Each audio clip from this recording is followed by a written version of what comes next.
मित्रों, अब धृतराष्ट्र और पांडु के विवाह का कहानी सुनिए। बहुत ही अच्छा कहानी है।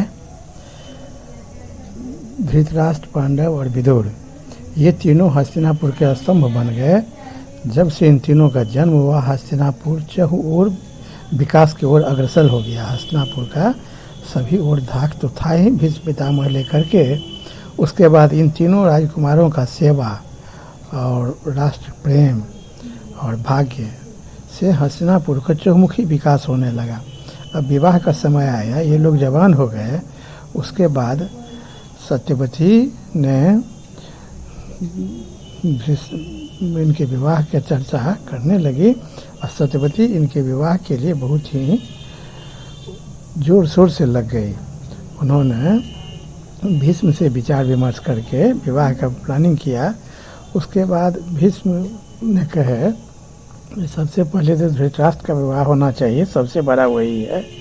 तो धृतराष्ट्र के विवाह के लिए गांधार नरेश की एक बहुत ही सुंदर पुत्री थी जिसका नाम गांधारी था। वो बहुत ही शिव भक्तिनी थी और उन्होंने महादेव का पूजा करके उनसे सतपुत्री होने का वरदान भी प्राप्त कर लिया था। तो भीष्म ने कहे कि धृतराष्ट्र का विवाह गांधारी से करा देना बहुत अच्छा होगा, बहुत अच्छी है, बड़ा शिव भक्त है। तो इसके लिए सब तैयार हो गए। जब तैयार हुए तो भीष्म को ही कही कि आप तुम जाओ और तुम वहाँ जा कर के बात करो। तो भीष्म वहाँ गए, वहाँ पर बात किए तो उन लोग प्रसन्न नहीं हुए कि धृतराष्ट्र अंधा है, अंधा से विवाह करने के लिए कह रहे हैं और गांधारी बहुत ही सुंदर थी। फिर गांधारी ये बात जब सुनी तो गांधारी इस पर बड़ा जोर करने लगी कि नहीं, शारीरिक गुण कोई गुण नहीं है, अगर अंधा है तो क्या होगा, जब बात हुई है तो मैं वहीं विवाह करूँगा। गांधारी एकदम जोर कर दी। तब सब लोग चुप हो गए और गांधारी तुरंत उन लोगों के सामने में ही अपने आँख पर एक कपड़ा का कई तह मोड़ करके आँख पर वो पट्टी बांधी कि मेरा पति जैसा रहेगा हमको भी वैसा ही रहना चाहिए, इसलिए मैं भी आज से आँख बंद कर लेता हूँ कि अपनी दुनिया को मैं कुछ नहीं देखूँगा। उसके बाद पांडव के विवाह की बात हुई तो पांडव सुंदर थे और पांडव राजा भी थे। चूँकि धृतराष्ट्र अंधे थे और विदुर दासी के पुत्र थे तो पांडव राजा हुए।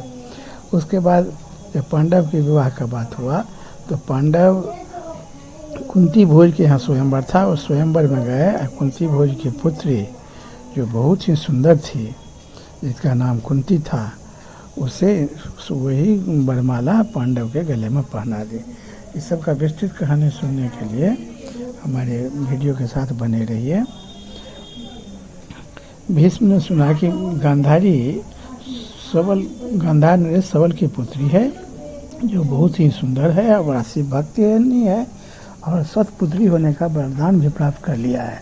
तो भीष्म वहाँ गए और उन्होंने वहाँ पर विवाह का प्रस्ताव रखा। जब गांधारी तो उनके पिता और भाई वो लोग विरोध किए कि नहीं, अंधा से विवाह मैं नहीं कराऊंगा।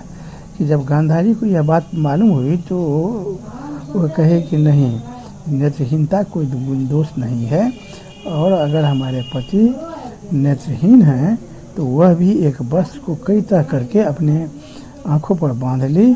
और गांधारी का यह निश्चय था कि मैं अपने पतिदेव के अनुकूल रहूँगी, विवाह करता। और उसके बाद उनका विवाह किया, संपन्न हुआ। और उसके बाद पांडव के विवाह की बात हुई तो यदुवंशु सूरसेन के पृथा नाम की एक बड़ी सुंदर कन्या थी। वसुदेव जी इसी के भाई थे। इस कन्या को सूरसेन ने अपनी बुआ के संतानहीन लड़के कुंती भोज को गोद दे दिया था। वह कुंती भोज की धर्मपुत्री पृथा, जिसका नाम कुंती पड़ा, बहुत सात्विक, सुंदरी और गुणवती थी। वह कई राजाओं ने उसे मांगा भी था, इसलिए कुंती भोज ने स्वयंवर किया। स्वयंवर में कुंती ने वीरवर पांडु को जयमाला पहना दी और पांडु से उनका विवाह हो गया। महात्मा भीष्म ने पांडु का एक और विवाह कराने के विचार करने लगे कि उसकी कहानी पुनः मैं बाद में सुनाऊंगा। तो ये दोनों का इस तरह से विवाह हो गया। पांडव और धृतराष्ट्र का विवाह हो गया। उसके बाद पांडव ने एक दूसरा भी संयोग बस पांडव का दूसरा भी विवाह हो गया।